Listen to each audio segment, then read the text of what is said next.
बिस्मिल्लाहिर्रहमानिर्रहीम। अस्सलाम वालेकुम। आई एम ख्वाजा मोहसिन इनाम। स्टूडेंट्स, चैप्टर 12 में अभी तक हम सॉल्यूशन ऑफ ट्रायंगल सीख चुके। उसके बाद हम बात कर चुके हैं एरिया ऑफ ट्रायंगल के बारे में। आइए ट्रायंगल के बारे में कुछ नया सीखते हैं। स्टूडेंट्स, फर्ज करें there are 3 village A, B and C। ये तीनों विलेज रोड्स के जरिए आपस में कनेक्टेड हैं। हमें इन तीनों विलेज के लिए रेस्क्यू सर्विस का आगाज करना है। उस रेस्क्यू सर्विस प्रोवाइड करने के लिए यकीनन हमें एक रेस्क्यू स्टेशन बनाना होगा जहां पर रेस्क्यू व्हीकल्स जो हैं वो खड़ी होंगी। अब वो रेस्क्यू स्टेशन कहां होना चाहिए ये फैसला करना है। मेरा सवाल आपसे ये है कि क्या उसे विलेज ए में होना चाहिए? अगर ए में होगा तो क्या होगा? जी, विलेज बी और सी का एतराज होगा कि हमें दूर पड़ता है, विलेज ए को ज्यादा फायदा हो रहा है इसका। क्या विलेज बी में होना चाहिए? अगेन ए और सी का एतराज होगा और इसी तरह आप उसे सी में भी नहीं बना पाएंगे। तो कहां होना चाहिए? जी, आप इस स्टोरी से समझ गए होंगे कि वो रेस्क्यू स्टेशन तीनों विलेज ए, बी और सी से बराबर फासले पर होना चाहिए। अब वो पॉइंट जो तीनों विलेज ए, बी और सी से बराबर फासले पर हो, वो पॉइंट अगर हम फर्ज करें कि उसे सेंटर मान लें और एक सर्कल ड्रॉ करें, तो वो सर्कल क्या तीनों पॉइंट्स में से गुजरेगा? सर्कल की प्रॉपर्टी क्या होती है? जी, सर्कल के बारे में हम कहते हैं कि जो इसका रेडियस है ये बराबर रहता है तमाम इतराफ। जिस पॉइंट पर हम रेस्क्यू स्टेशन बनाने जा रहे हैं ये होना चाहिए ए, बी और सी तीनों विलेज से बराबर फासले पर। अगर हम इसे सेंटर मानकर सर्कल ड्रॉ करें तो वो सर्कल तीनों वर्टिसेस से पास होना चाहिए। अब जरा स्टोरी देख लें। ए, बी, सी तीनों विलेज कनेक्टेड थे तो बन रही थी एक ट्रायंगल। हमने बना दिया एक सर्कल और ये एक ऐसा सर्कल है जो तीनों वर्टिसेस से पास कर रहा है। इस सर्कल का जो सेंटर है वो सेंटर इनफैक्ट तीनों वर्टिसेस से बराबर फासले पर है। ये वो पॉइंट है कि जिसे हम कहेंगे कि यहां पर होना चाहिए वो रेस्क्यू स्टेशन। ये पॉइंट और ये सर्कल, आपने सर्कल ड्रॉ किया होगा, ये पॉइंट लोकेट किया होगा मैट्रिक में भी। जरा रिकॉल करें। जी, याद आया आपको? जी, इस सर्कल का नाम क्या है?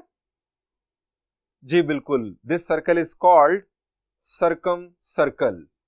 इसकी डेफिनेशन क्या है? जी, जैसा कि आपको बिल्कुल यहां पर नजर आ रहा है, a circle which passes through 3 vertices of triangle is called circumcircle. The center of circumcircle is called circumcenter. अब ये circumcenter किस तरह लोकेट होता था ज्योमेट्री में? आपने ये प्रैक्टिकल ज्योमेट्री में ड्रॉ किया था ये सर्कल। जरा रिकॉल करें, ये सेंटर किस तरह आपने लोकेट किया था? जी, आपने यूज की थी कंपास।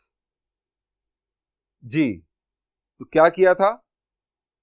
जी बिल्कुल, आपको याद आ रहा होगा कि आपने ट्रायंगल की तीनों साइड्स के परपेंडिकुलर बाइसेक्टर्स, या हम ये भी कह सकते हैं कि राइट बाइसेक्टर्स ड्रॉ किए थे। तीनों साइड्स के 3 राइट बाइसेक्टर्स जब आपने ड्रॉ किए तो वो तीनों एक पॉइंट पर मिले थे, और अगर नहीं भी मिलते थे तो जबरदस्ती हम थोड़ा सा पॉइंट को मोटा करके उन्हें शो कर देते थे कि ये मिल गए हैं तीनों एक पॉइंट पर।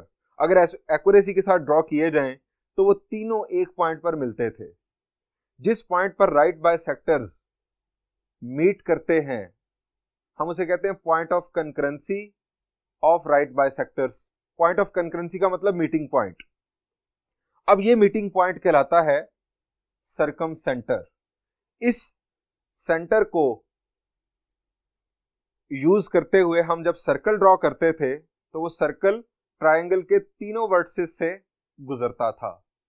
वहां पर किसी ने डिस्कस नहीं किया, आपने सोचा नहीं कि इसका मकसद क्या है, क्या ये सिर्फ ऐसी एंटरटेनमेंट है?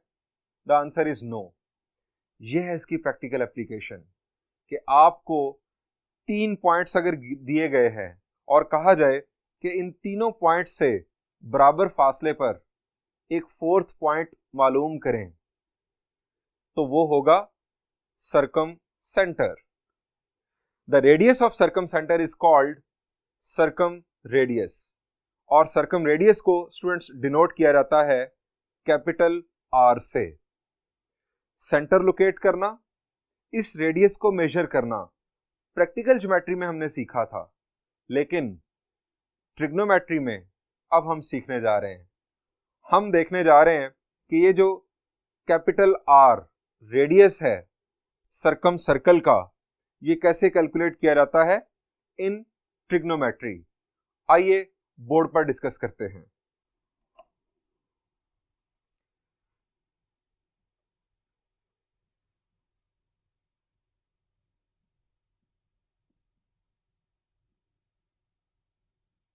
Proof for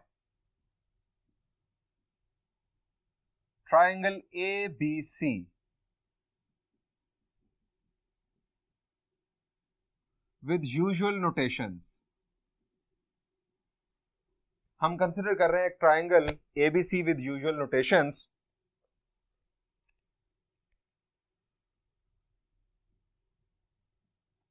सर्कम रेडियस का फॉर्मूला हम प्रूव करने जा रहे हैं। फॉर्मूला है a/2 साइन ऑफ अल्फा या b/2 साइन ऑफ बीटा या c/2 साइन ऑफ गैमा। ये इनफैक्ट कैपिटल आर या सर्कम रेडियस फाइंड आउट करने के 3 फार्मूलाज हैं। अगर आप इसे देखें a/2 sine alpha, b/2 sine beta, c/2 sine gamma, तो कुछ याद आता है? जी, आपको याद आ रहा होगा इसी के exactly similar law of science. आप सही सोच रहे हैं। लॉ ऑफ साइंस क्या है? लॉ ऑफ साइंस में ये 2 नहीं आता, तो आप अगर इस 2 को शिफ्ट कर दें लेफ्ट साइड पर, यानी आप अगर इस तरह से लिख दें तो ये होगा a/ sine alpha, b/ sine beta और c/ sine gamma. This is law of science.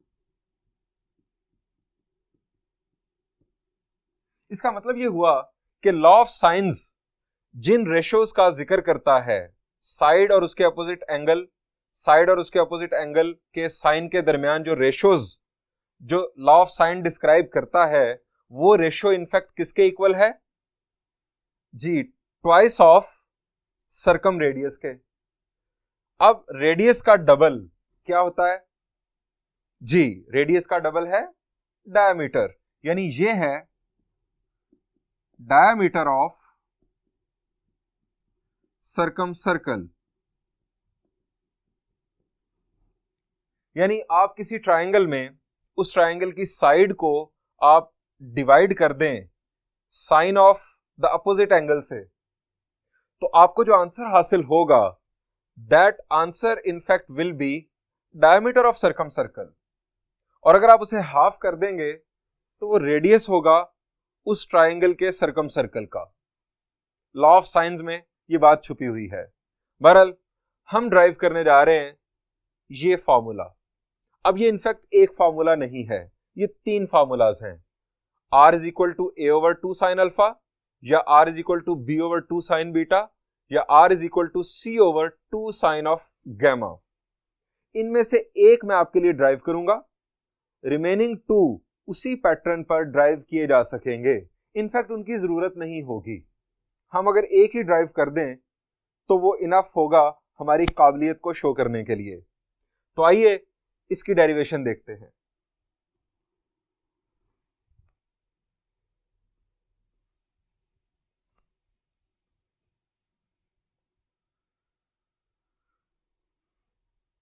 Students, ये जो बात की गई है फॉर ट्राइंगल ABC, ये इनफैक्ट कोई भी ट्राइंगल हो सकती है, एनी ट्राइंगल ABC। हमें किसी भी ट्राइंगल के लिए ये साबित करना है। अब अगर मैंने यहां पर एक ट्राइंगल कंसीडर की, सपोज मैं एक्यूट ट्राइंगल कंसीडर करता हूं और साबित कर देता हूं फार्मूला, तो आप सोचेंगे कि ये फार्मूला तो तमाम ट्राइंगल्स के लिए ट्रू है, तो सर ने तो साबित कर दिया सिर्फ एक्यूट के लिए, इसका मतलब है कि ऑब्ट्यूज के लिए या राइट ट्राइंगल के लिए तो ये मशकूक होगा। तो हम तीनों ट्राइंगल्स कंसीडर करते हैं। हम तीनों ट्राइंगल्स के लिए साबित करेंगे कि ये फार्मूला वैलिड है। आइए तीनों ट्राइंगल्स कंसीडर करते हैं।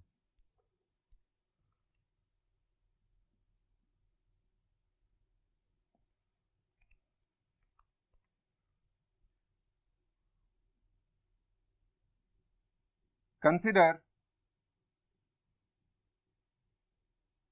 3 different kinds of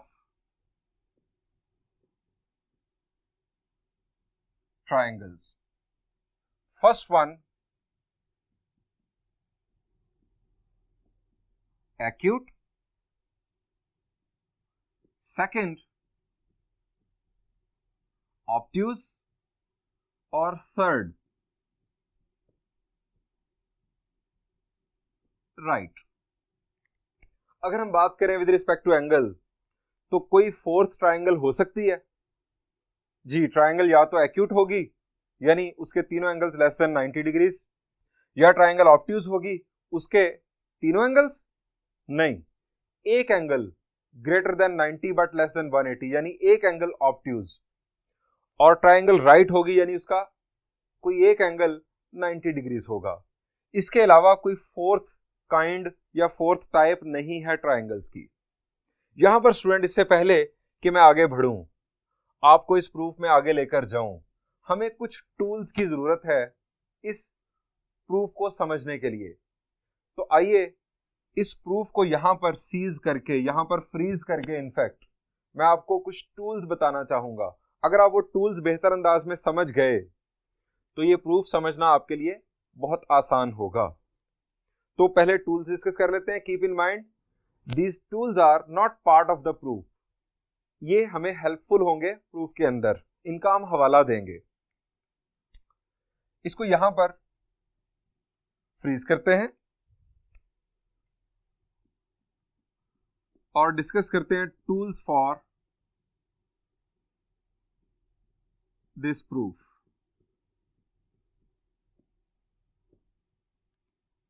नंबर 1,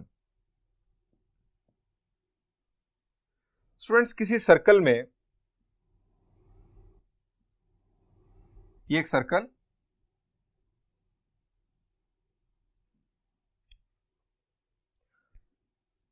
अगर मैं कोई से दो डिफरेंट पॉइंट्स को ज्वाइन करूं तो ये लाइन क्या कहलाएगी? जी, इस लाइन को हम कहेंगे कॉर्ड, CHORD, कॉर्ड। ये मैंने लाइन ड्रॉ की।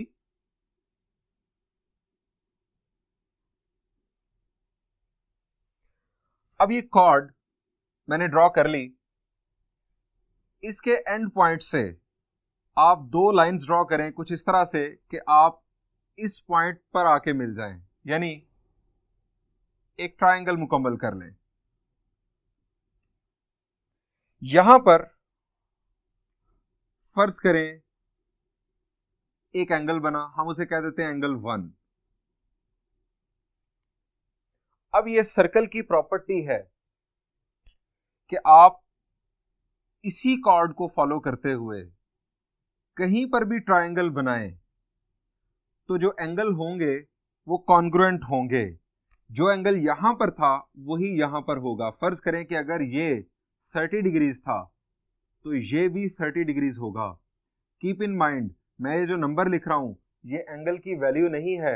चले मैं इसको छोड़ देता हूं ताकि कोई कंफ्यूजन क्रिएट ना हो। मैं यहां पर लिख देता हूं थीटा।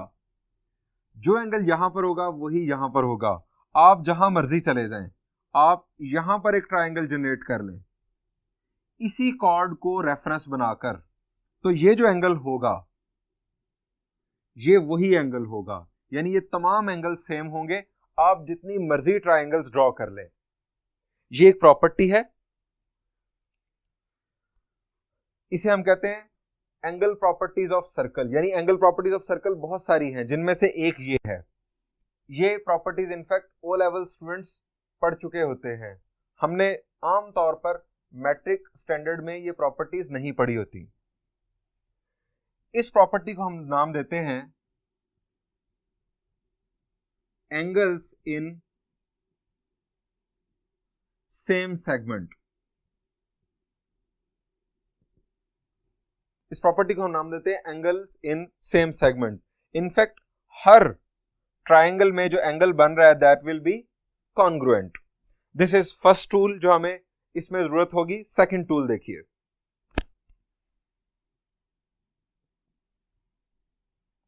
एक सर्कल,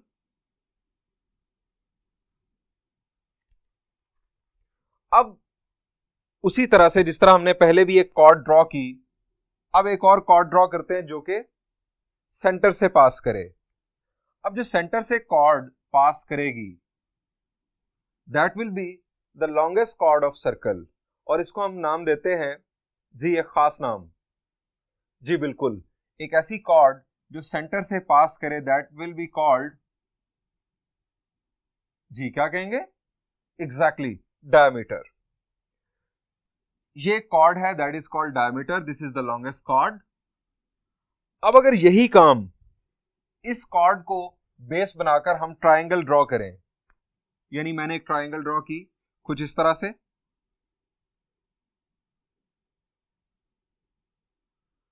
या यहां पर ड्रॉ की,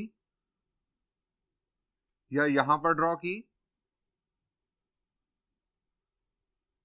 सेम सिनेरियो जिस तरह यहां पर था। ये तमाम एंगल्स, मैं इसे नाम दे देता हूं थीटा का, इसे नाम दे देता हूं थीटा का, इसे नाम दे देता हूं थीटा का, ये तमाम एंगल्स इक्वल होंगे। लेकिन अब एक खास बात और ऐड हो जाएगी, ये तमाम एंगल्स अगर आप मेजर करेंगे तो ये 90 डिग्रीज होंगे। हम इस प्रॉपर्टी को कहते हैं angle in semi circle is always 90 degrees. अब ये सेमी सर्कल की बात क्यों की गई है? जब आप डायमीटर ड्रॉ कर लेंगे तो इनफैक्ट ये हो गया हाफ सर्कल। अब इसमें आप जब भी एक ट्राइंगल ड्रॉ करेंगे इस तरह से,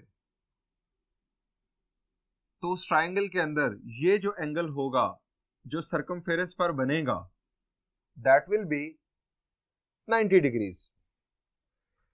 तीसरी और आखिरी बात जो हमें जरूरत पड़ेगी प्रूफ के अंदर, तीसरा और आखिरी टूल इनफैक्ट, ये एक सर्कल,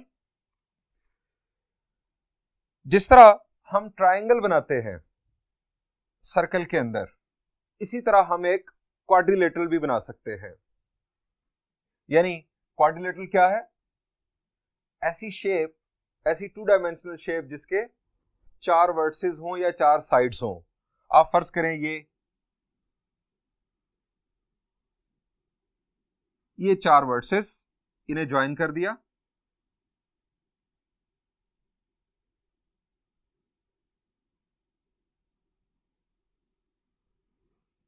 आप नाम दे सकते हैं, नाम भी दे दो कोई मसला नहीं।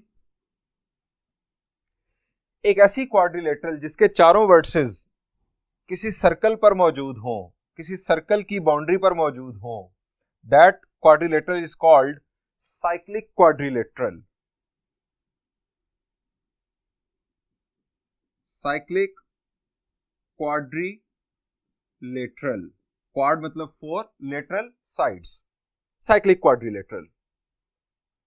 यानी ये जो सर्कल है ना, अब मैं इसे कह सकता हूं कि ये सर्कम सर्कल है क्वाड्रिलेटरल के लिए, और ये क्वाड्रिलेटरल सर्कमस्क्राइब्ड क्वाड्रिलेटरल है, यानी ये घिरी हुई है एक सर्कम सर्कल के अंदर। अब इसकी एक खास प्रॉपर्टी है साइक्लिक क्वाड्रिलेटरल की, वो हमें जरूरत पड़ेगी इस प्रूफ के अंदर। वो ये है कि जो अपोजिट एंगल्स होते हैं साइक्लिक क्वाड्रिलेटरल के, फर्ज करें ये एंगल है, फर्ज किया अल्फा, और ये एंगल है बीटा। हम इन एंगल्स को कहते हैं अपोजिट एंगल्स। इस एंगल को हम कह लें थीटा और इस एंगल को कह लें अगर हम फाई। तो अपोजिट एंगल्स ऑफ क्वाड्रिलेटरल्स का सम जो होता है वो 180 डिग्रीज होता है। अल्फा प्लस बीटा, इनका सम 180 डिग्रीज होगा, एंड थीटा प्लस फाई, इनका सम भी 180 डिग्रीज होगा। सो इन टूल्स को ध्यान में रखिएगा।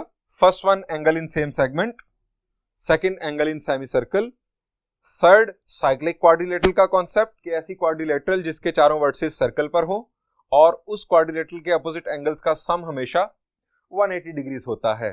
इन तीनों टूल्स को लेकर हम आइए ड्राइव करते हैं अपना फॉर्मूला। सबसे पहले स्टूडेंट्स हम कंसीडर करते हैं एक्यूट ट्रायंगल। एक्यूट ट्रायंगल को हमने ड्रॉ करना है सर्कल के अंदर, क्योंकि हम बात करने जा रहे हैं सर्कम रेडियस की। तो पहले सर्कल ड्रॉ कर लेते हैं, उसके बाद उसके अंदर एक एक्यूट ट्रायंगल ड्रॉ कर लेंगे। अगर आप रिवर्स करेंगे तो ड्रॉ करना थोड़ा सा मुश्किल होगा। सो हम पहले ड्रॉ करते हैं सर्कल। स्टूडेंट्स, एक्यूट ट्रायंगल के लिए हमने एक सर्कल बना लिया, इसी तरह ऑब्ट्यूज ट्रायंगल के लिए भी एक सर्कल ड्रॉ कर लेते हैं।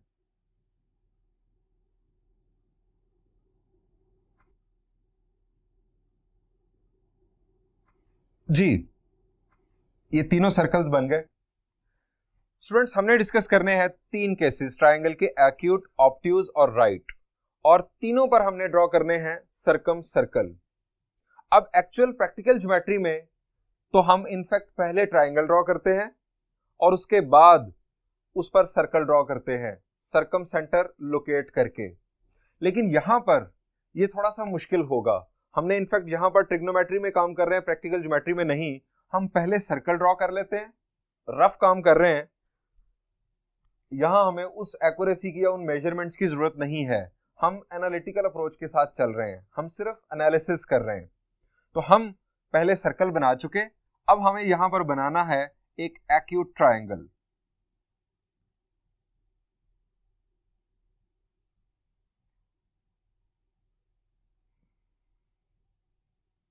ये स्टूडेंट्स बन गया एक एक्यूट ट्रायंगल, इसको नाम दे देते हैं ए, बी और सी का। यहां पर हमें चाहिए एक obtuse triangle. Obtuse triangle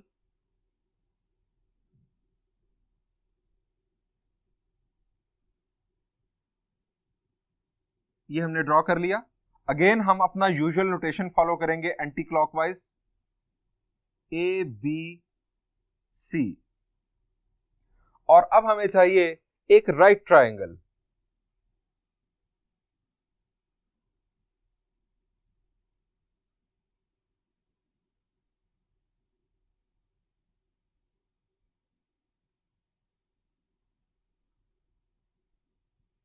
A B और सी। अब ये एक्यूट ट्रायंगल है। एक्यूट ट्रायंगल में तीनों एंगल्स ही इनफैक्ट एक्यूट होते हैं, लेकिन ऑब्ट्यूज में एक एंगल ऑब्ट्यूज होता है, और हम कंसीडर कर रहे हैं ऑब्ट्यूज इस एंगल को, एंगल सी को, और वर्टेक्स सी के साथ जो एंगल बनता है हम उसे नाम देते हैं जी गैमा का। ये एंगल होगा, हम एंगल सी को इनफैक्ट रेफरेंस बना रहे हैं, ये एंगल होगा गैमा 90 डिग्री, और यहां पर ये एंगल होगा गैमा। इनफैक्ट सारे एंगल एक्यूट, लेकिन हम रेफरेंस बना रहे हैं गैमा को। बात आगे बढ़ाते हैं। अब यहां पर हमें फाइंड आउट इनफैक्ट करना है सर्कम रेडियस। अब सर्कम रेडियस हमें तो नजर नहीं आ रहा, तो सर्कम रेडियस बनाने के लिए, दिखाने के लिए हमें लोकेट करना होगा सेंटर ऑफ द सर्कल। हम फर्ज करते हैं कि यह है सेंटर इस सर्कल का, इसे नाम दे देते हैं ओ का। यहां पर है सेंटर ऑफ दिस सर्कल, इसे नाम दे दिया ओ का, और इसमें इनफैक्ट सर्कल का सेंटर होगा इस पॉइंट पर late O be the center of circumcircle. Join A to O. अब ये मैं A को O से क्यों ज्वाइन कर रहा हूं? मैं इनफैक्ट सर्कम रेडियस बनाना चाह रहा हूं. A जो है वो कहां पर है? वो बाउंड्री पर है और O जो है वो सेंटर है. सो मैं A को O से ज्वाइन कर देता हूं. हम B को भी O से ज्वाइन कर सकते हैं, ये कोई मसला नहीं, लेकिन C को O से ज्वाइन मत कीजिएगा क्योंकि हमने C को इस एंगल गैमा को रेफरेंस बनाया हुआ है अपने एक्यूट, ऑब्ट्यूज और राइट केस के लिए. सो A या O को आप ज्वाइन कर सकते हैं, तो A या B को इनफैक्ट ज्वाइन कर सकते हैं O से. Join A to O. अब ये ज्वाइनिंग करते हैं.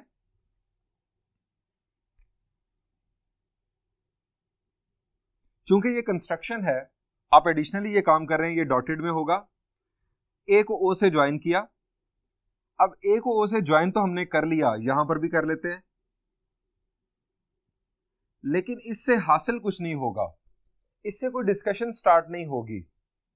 हम एक काम करते हैं कि इसको एक्सटेंड कर लेते हैं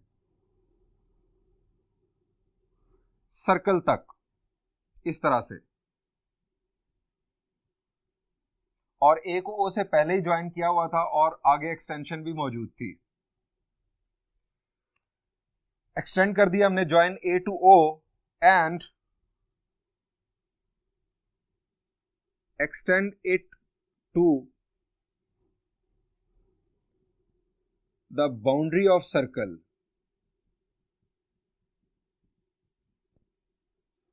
एट D. इस पॉइंट को नाम दे दिया D का. यहां पर हम वही स्टोरी चला देते हैं, हम B के साथ ही यहां पर D भी लिख देते हैं, यानी B और D इनफैक्ट एक ही पॉइंट है. अब ये बेसिकली A से O या O से D ये सर्कम रेडियस है, और A से D तक ये टोटल है A से D जी diameter of the circumcircle twice of radius. अभी भी ये डायमीटर AD या इसका हाफ हम फाइंड आउट नहीं कर सकते.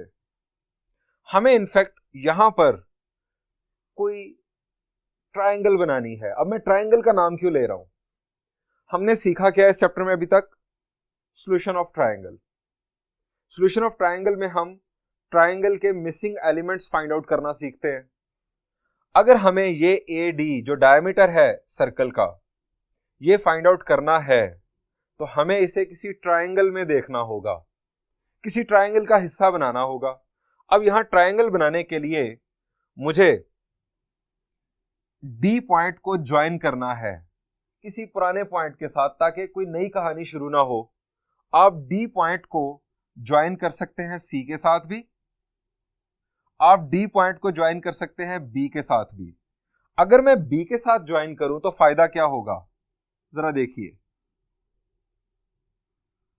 अगर मैं B के साथ ज्वाइन कर रहा हूं तो फायदा ये हो रहा है, हमारे टूल्स यहां पर काम आने वाले हैं. फायदा ये हो रहा है कि ये है एक कॉर्ड AB कॉर्ड से ये बना एक एंगल गैमा, और AB कॉर्ड से ही आप जा रहे हैं D पॉइंट पर, तो जो एंगल यहां पर है गैमा वही एंगल होगा यहां पर. बात फॉलो कर रहे? ये हमें फायदा होगा, यानी ये बन गया एंगल इन सेम सेगमेंट. अब AD फाइंड आउट करने के लिए हम इस ट्रायंगल को फॉलो कर सकेंगे. यही काम यहां पर कर लिया जाए अगर, और यहां पर तो B और D पहले ही मिले हुए हैं. अब जरा स्टोरी आगे चलाते हैं. It to the boundary of circle at D.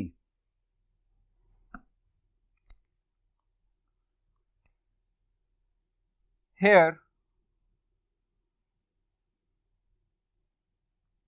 measurement AD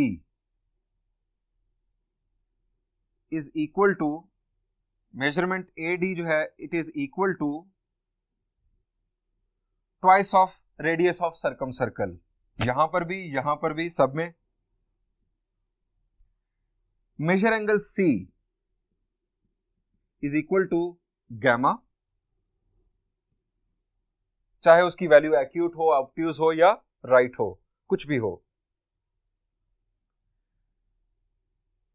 further हमने कंस्ट्रक्शन की ज्वाइन B टू D, ये B को D के साथ भी हम ज्वाइन कर चुके, यहां पर जरूरत ही नहीं पड़ी ज्वाइन B टू D, ये भी हमने कर लिया। अब हम वन बाय वन तीनों फिगर्स को डिस्कस करेंगे, फिगर 1, फिगर 2 और फिगर 3। आते हैं फिगर 1 पर। नंबर 1, इन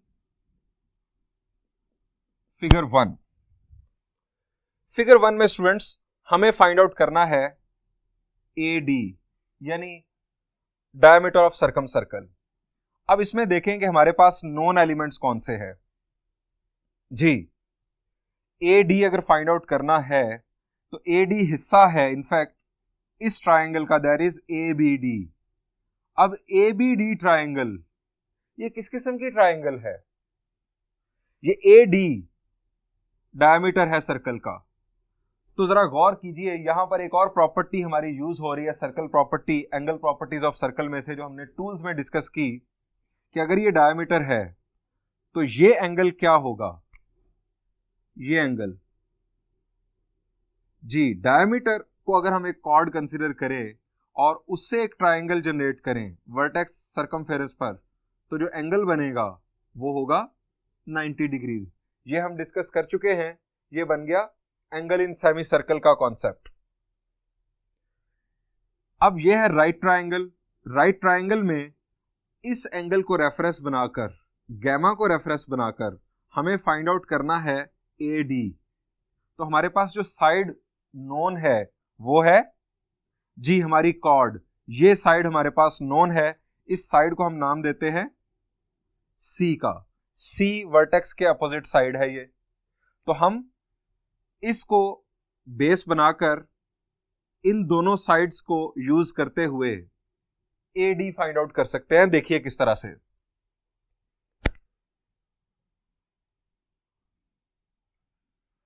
सबसे पहले measure angle ADB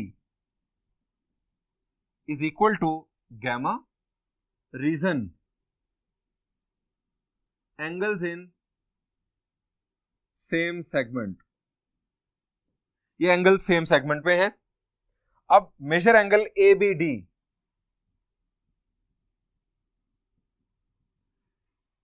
ABD angle जो है that is 90 degrees, reason angle in semicircle. अब जब ABD 90 है तो ये बन गई हमारे पास right triangle. Consider right triangle ABD, we have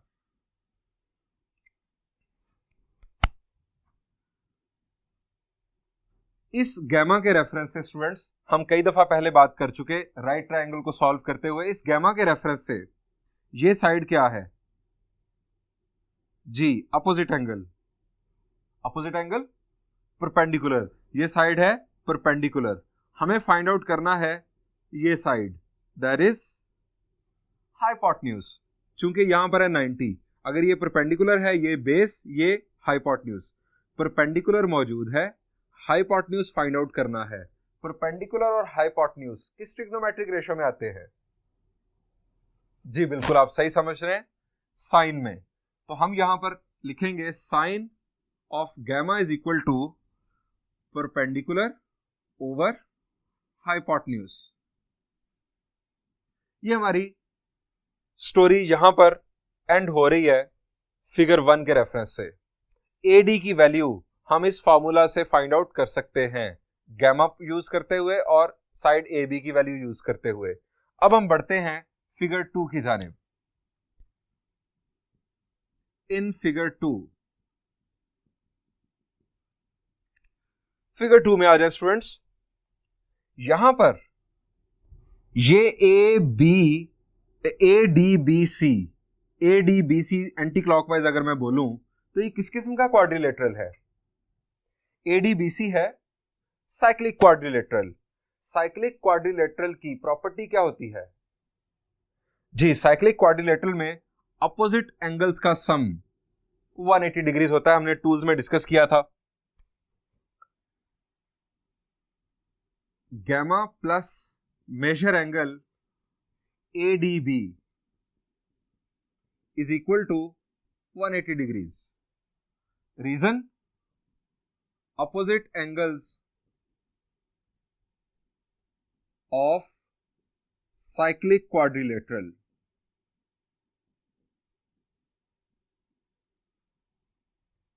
यानी मेजर एंगल ADB क्या आ गया?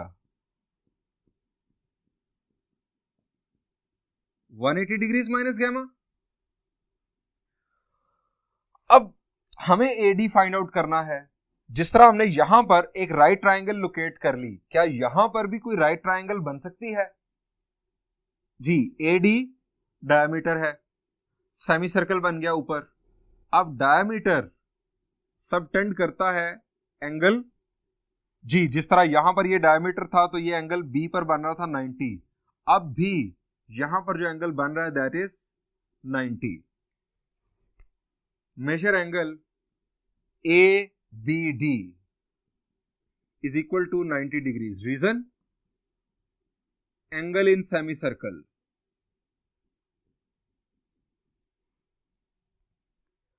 अब ये हमारे पास स्टूडेंट्स क्या बन गई? ADB हमारे पास बन गई अगेन राइट ट्राइंगल जिस तरह पहले थी। Consider right triangle ADB. We have, अब इस ट्राइंगल में अगेन देखें कि हमें AD फाइंड आउट करना है। हमारे पास मौजूद है ये एंगल हमने डिस्कस किया यहां पर 180 डिग्रीज माइनस गैमा। अब इस एंगल के रेफरेंस से ये अपोजिट साइड होगी परपेंडिकुलर और ये साइड होगी बेस, तो ये साइड हाइपोटेन्यूज। हमें AD फाइंड आउट करना है। परपेंडिकुलर को यूज करते हुए हाइपोटेन्यूज फाइंड आउट करना है तो again sine. So sine 180 minus gamma, ये angle 180 degrees minus gamma is equal to perpendicular that is AB over hypotenuse AD। अब sine of 180 degrees minus gamma ये क्या है? चैप्टर 10 जी, it is sine of gamma AB over AD। अब जरा first figure का result देखिए, sine gamma is equal to AB over AD। Second का sine gamma is equal to AB over AD, यानी दो ट्राइंगल्स में तो रिजल्ट सेम आ रहा है। अब देखते हैं थर्ड वन। इन फिगर 3 में आ जाए। फिगर 3 में आप यही रेशो जरा देखें जो पहले हमारा पैटर्न चल रहा है, AB ओवर AD। AB और AD क्या डिफरेंट है? The answer is no. AB और AD तो एक ही चीज है। तो AB over AD is equal to, अगर दोनों इक्वल हैं तो क्या होगा जी? 1। अब 1 तो आ गया, लेकिन हमें तो यहां इन्वॉल्व करना है उसी तरह से साइन ऑफ गैमा को। जरा गैमा यहां पर देखिए, गैमा यहां पर क्या है? 90 डिग्रीज। हम इसको लिख सकते हैं 1 की जगह पर AB over AD is equal to sine of 90 degrees. अब ये 90 डिग्रीज बेसिकली कौन सा एंगल है जी? गैमा। सो बल्कि हम लिखेंगे as gamma is equal to 90 degrees. Reason? Gamma के 90 होने का स्टूडेंट्स रीजन क्या है? It is angle in semicircle, क्योंकि ए बी डायमीटर है। Angle in semicircle, so A B over A D is equal to sine of gamma. ये result मैं इसको जरा हाईलाइट कर रहा हूं। ये रिजल्ट स्टूडेंट्स तीनों फिगर्स में सेम आ चुका। ट्राइंगल एक्यूट हो, ऑब्ट्यूज हो या राइट हो, तीनों में सेम आ गया। अब हम यह लिखेंगे from three figures, from three cases, in fact cases of triangles we have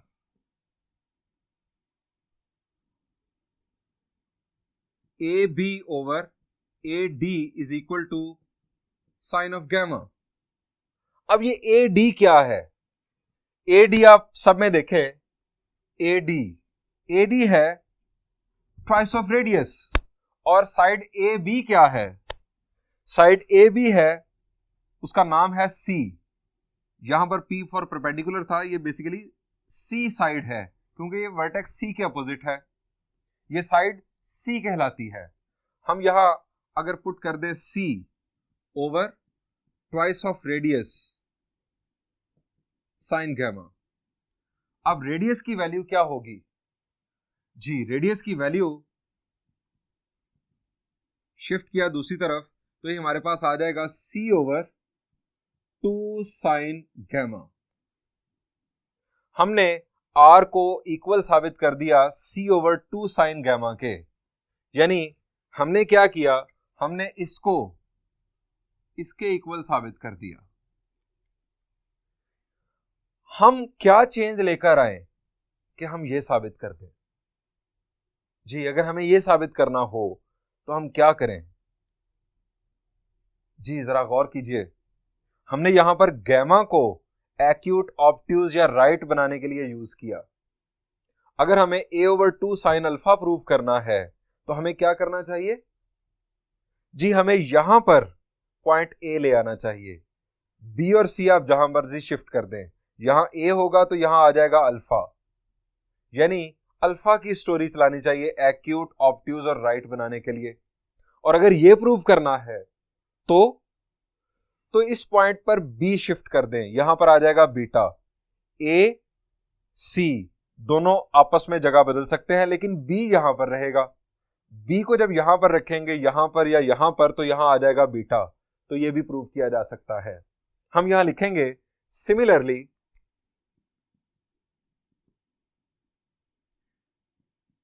we can prove R is equal to A over 2 sin alpha and R is equal to B over 2 sin of beta. Hence, हम इसी pattern पर साबित कर सकते हैं। Hence, R is equal to A over 2 sin alpha is equal to B over 2 sin beta is equal to C over 2 sin of gamma.